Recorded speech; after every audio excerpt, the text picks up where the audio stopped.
So with an unemployment rate flirting now at 10%, is stimulus really a success? Joining me once again, Jonathan Hoenig and Maegan Carberry, Howard Rosenkranz, Todd Schoenberger. Todd, what say you? Mr. Summers is a smart guy, Neil. We can all agree to that, but he's dead wrong about this recovery taking place.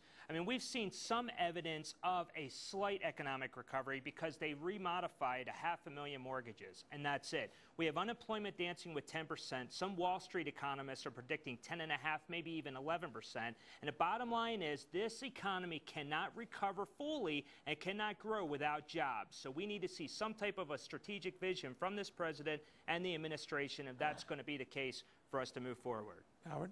I mean, jobless recoveries, that's the norm. That's what we have going back many, many years. You saw it in 2003 where there was a big lag of a full year. You're going to see it now of a year, year and a half. That's not the barometer of whether the recovery is actually happening.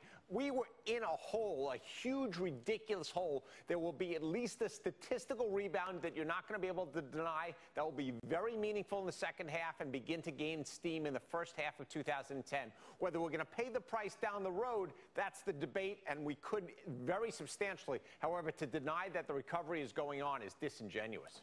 But also to brag about it, like he was kind of doing, Maegan, is disingenuous, right? Because if you're saying the recovery's on and we're dealing with nearly a 10% unemployment rate, and we had many guests on say it's actually much higher than that when you throw in younger folks and minorities, you're kind of whistling around the graveyard, aren't you? You definitely can't brag about it. It doesn't feel like it to anyone living their life right now. That might be a part of the fact that we live in such an instantaneous culture where we expect results that we can't get right away.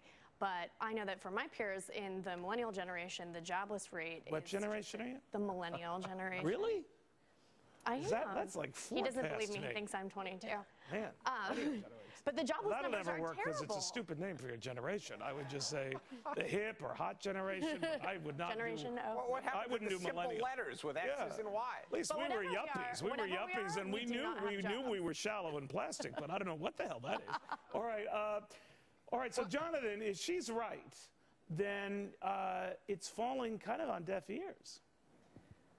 Well, I would like to see, Neil, some actual evidence that the economy is experiencing a sharp rebound. I mean, so many of what we were told the stimulus money was being spent to prevent has actually occurred. The foreclosures you talked about, the massive correction in real estate, unemployment near 10%, and probably most frightening moving forward is this huge government ownership. I mean, I challenge anyone, even the biggest proponents of stimulus, to explain to me how hundreds of millions of dollars, excuse my French, but pissed away in GM and AIG and all these other bailouts has created one dime of wealth for the American taxpayer or the American businessman. But Howard, they're going to argue that it could have been a lot worse without this. Do you buy that? Oh, yeah. This is not really the forum that we're here to debate whether or not the AIGs got bailed out or the GMs got bailed out. That is on the table. That has got to get pushed to the side for the moment. The reality is, Jonathan, and you know it as well as anybody else, let's look at corporate profitability.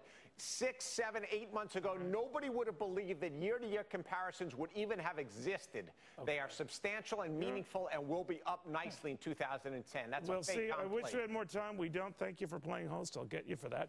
When we come back, Barack Obama, the Boston Red Sox, and global warming, what they all have in